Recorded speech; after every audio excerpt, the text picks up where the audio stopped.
ఎన్ఎస్యుఐలో పనిచేస్తున్నటువంటి ప్రతి ఒక్కరికి తగిన గుర్తింపు ఉంటుందని ఆ సంస్థ రాష్ట్ర అధ్యక్షుడు ఎమ్మెల్సీ బల్మూరి వెంకట్ అన్నారు. ఇక సోమవారం గాంధీ భవన్లో ఎన్ఎస్యుఐ రాష్ట్ర కార్యవర్గ సమావేశం జరిగింది. ఇక దీనికి బల్మూరి వెంకట్ అధ్యక్షత వహించి మాట్లాడారు.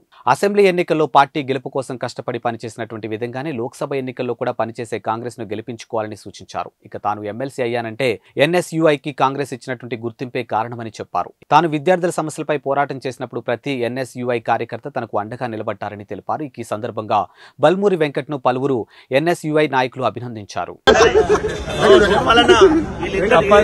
తప్పనిసరిగా ఏదైతే అంటే నేను ఎన్ఎస్యుఐ రాష్ట్ర అధ్యక్షుడు ఉన్నప్పుడు మాకు ఒక సోదరు లెక్క మేము చేసిన ప్రతి పోరాటంలో కూడా 5 సంవత్సరాలు ఒక అన్న లెక్క నాతో పాటు తోడు ఉండి ఏదైతే మేము చేసిన ప్రతి ఉద్యమంలో అంటే కాంగ్రెస్ పార్టీ అధికారంలో రావడంలో ఏదైతే క్రియాశీలక పాత్ర పోషించి ఈరోజు మా అన్నకి ఎమ్మెల్యే టికెట్ ఆ రోజు రాకపోయినప్పటికీ తప్పనిసరిగా వారి యొక్క కష్టాన్ని గుర్తించి ఈరోజు మరొక యువకుడిని అంటే ఇక్కడ రాష్ట్రంలో ఎమ్మెల్సీగా నాకు అటు ఢిల్లీలో రాజ్యసభకి మా అన్నని ఎంపిక చేయడంలో యావత్ ఎన్ఎస్యుఐ కూడా చాలా సంతోషంగా ఉంది. ఎందుకంటే రాహుల్ గాంధీ గారు కానీ కేంద్ర రాష్ట్ర నాయకత్వం రేవంత్ అన్న గారు అధికారంలోకి వచ్చినాక కష్టపడ్డ వాళ్ళకి పదవులు అడగకుంటేనే ఇంటికి వస్తే అనే దానికి నిదర్శనము ఈరోజు ఎమ్మెల్సీగా నేను రాజ్యసభగా మా అన్న.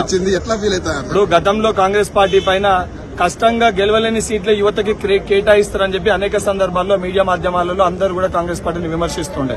కానీ కష్టానికి ఏదైతే కష్టపడితే సునాయాసంగా ఉన్న పదవులు కూడా కాంగ్రెస్ పార్టీ అధినాయకత్వం యువతని ప్రోత్సహించే విధంగా ఇస్తుందని చెప్పని ఈ రోజు చరిత్రని సృష్టించే విధంగా అనిల్ యాదవ్ గారికి నాకు అవకాశం ఇచ్చారు.